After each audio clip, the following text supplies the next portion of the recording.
আসসালামু আলাইকুম, কেমন আছেন সবাই? যে যেখান থেকেই আমার ভিডিওটি দেখছেন সবার জন্য রইল অনেক অনেক শুভেচ্ছা ও ভালোবাসা। প্রতিদিনের মতো আজকেও আরেকটি মজার রেসিপি নিয়ে হাজির হয়ে গেলাম। আজকে কোনো রকম রোদে দেওয়ার ঝামেলা ছাড়াই জলপাইয়ের বার্মিস আচার তৈরি করে দেখাবো। এখানে 2 কেজি জলপাইকে বোটা ছাড়িয়ে ধুয়ে পরিষ্কার করে নিয়েছি। এবার একটি পাতিলের মধ্যে জলপাইগুলোকে দিয়ে দেব, সাথে দিয়ে দেব 2 কাপ ভিনেগার। এখানে কিন্তু কোনো পানি দিব না, শুধুমাত্র ভিনেগার দিয়ে জলপাইটাকে সিদ্ধ করে নেব। 1 চা চামচ লবণ। আচারের মধ্যে যদি সামান্য পানিও থাকে তবে কিন্তু আচারটা খুব সহজেই নষ্ট হয়ে যায়। এখন ঢাকনা দিয়ে ঢেকে জলপাইটা সিদ্ধ না হওয়া পর্যন্ত রান্না করে নেব। মাঝে মাঝে একটু নাড়াচাড়া দিয়ে দেব। পানি দিয়ে জলপাইটাকে সিদ্ধ করলে কিন্তু আচারটা খুব সহজেই নষ্ট হয়ে যায়। আর যদি ভিনেগার দিয়ে সিদ্ধ করেন তবে আচারটা বাইরে রেখেও প্রায় 1 বছরের মতো সংরক্ষণ করতে পারবেন। জলপাইগুলো সিদ্ধ হবার পর কিন্তু এভাবে ফেটে যাবে। এখন আমার জলপাইগুলো সিদ্ধ হয়ে গেছে। জলপাইগুলোকে আমি একটি চালনিতে ঢেলে নিয়েছি। এখন আচারের মশলার জন্য 2টি দারচিনি, 2টি তেজপাতা, 1 টেবিল চামচ আস্ত ধনিয়া, 1 টেবিল চামচ মৌরি, 1 টেবিল চামচ সাদা সরিষা, 1 টেবিল চামচ কালো সরিষা, 1 টেবিল চামচ পাঁচফোড়ন, 1 চা চামচ আস্ত জিরা, 1 চা চামচ কালো জিরা। এবার একটি প্যানের মধ্যে সবগুলো উপকরণকে নিয়ে টেলে নেব। চুলার আঁচটা কিন্তু মাঝারি হিটে রেখে টেলে নিতে হবে। এগুলো যেন পুড়ে না যায়, পুড়ে গেলে কিন্তু মশলার ফ্লেভারটা ভালো আসবে না।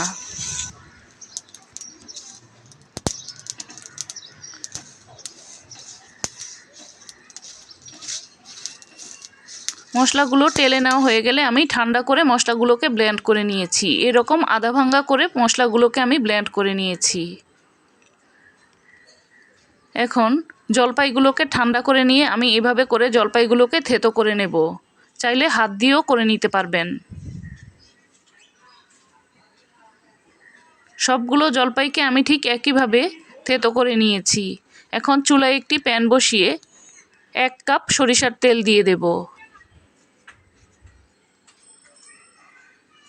দিয়ে দেব 1 চা চামচ আস্ত পাঁচফোড়ন, 2 চা চামচ রসুন বাটা।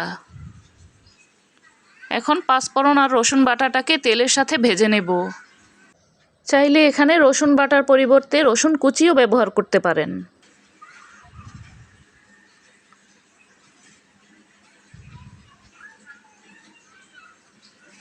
ভেজে নেওয়া হয়ে গেলে এখন জলপাইগুলোকে দিয়ে দেব।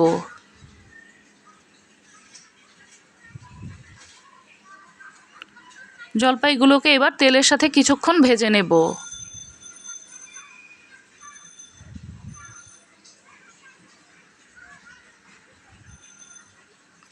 এখন দিয়ে দেব 1 চা চামচ হলুদের গুঁড়া, 1 চা চামচ লাল মরিচের গুঁড়া। হলুদের গুঁড়া আর মরিচের গুঁড়াটাকে এবার জলপাইয়ের সাথে একটু ভালোভাবে মিশিয়ে নেব।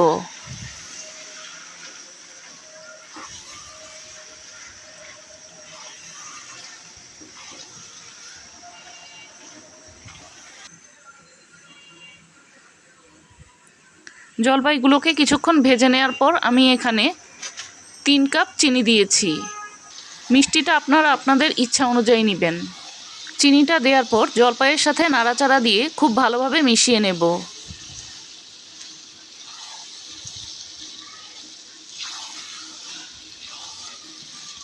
মিশিয়ে নেওয়া হয়ে গেলে চিনিটা থেকে ঠিক এই রকম পানি বের হয়ে আসবে। এখন পানিটা পুরোপুরি না শুকানো পর্যন্ত এটাকে নাড়াচাড়া করতে থাকবো। আচারটার কালারটা কিন্তু এখন অনেকটাই চেঞ্জ হয়ে এসেছে। এখন দিয়ে দেব 1 চা চামচ চিলি ফ্লেক্স। ব্লেন্ড করে রাখা আচারের মশলাটা থেকে 4 চা চামচ মশলা দিয়ে দেব। দিয়ে দেব 1 চা চামচ বিট লবণ। এখন সবগুলো মশলাকে জলপাইয়ের সাথে খুব ভালোভাবে মিশিয়ে নেব। এখানে বিট লবণটা অবশ্যই দেওয়ার চেষ্টা করবেন, এতে করে আচারের স্বাদটা কিন্তু খুবই ভালো আসে। জলপাইটাকে কিন্তু ভালোভাবে নিচ থেকে নাড়াচাড়া করতে হবে যেন লেগে না যায়। আচার তৈরি করার জন্য এরকম একটা ননস্টিকের প্যান নিলে কিন্তু খুব সহজেই নিচে লেগে যাবে না, কালারটাও খুব সুন্দর আসবে। ভাজতে ভাজতে আচারের কালারটা ঠিক এই রকম হয়ে আসবে। এই পর্যায়ে আমি আরও 1 চা চামচ আচারের মশলা দিয়ে দেব।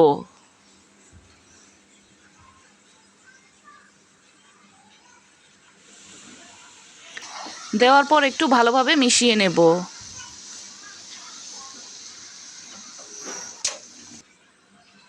মিশিয়ে নেওয়া হয়ে গেলে এখন আমি চুলাটা বন্ধ করে দিয়েছি। এখন এই আচারটাকে ঠান্ডা করে নেব। আচারটা যখন পুরোপুরি ঠান্ডা হয়ে যাবে তখন আমি এভাবে হাত দিয়ে মোট করে নিয়ে দেখতেই পাচ্ছেন মাঝ বরাবর বিচিটা বসিয়ে দেব।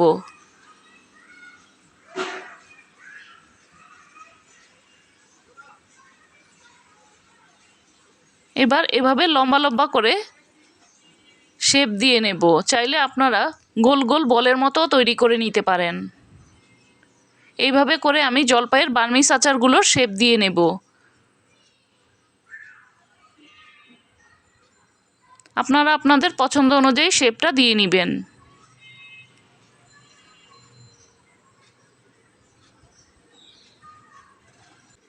সবগুলো বার্মিজ আচার ঠিক আমি একইভাবে তৈরি করে নিয়েছি। এই আচারটা কোনো প্রকার রোদে দেওয়ার ঝামেলা নেই। কোনো প্রকার রোদে দেওয়ার ঝামেলা ছাড়াই বছর জুড়ে বাইরে রেখে সংরক্ষণ করতে পারবেন। খেতেও কিন্তু ভীষণ মজার হয়। আবারও দেখা হবে নতুন কোনো রেসিপি নিয়ে। সে পর্যন্ত ভালো থাকবেন, সুস্থ থাকবেন। আল্লাহ হাফেজ।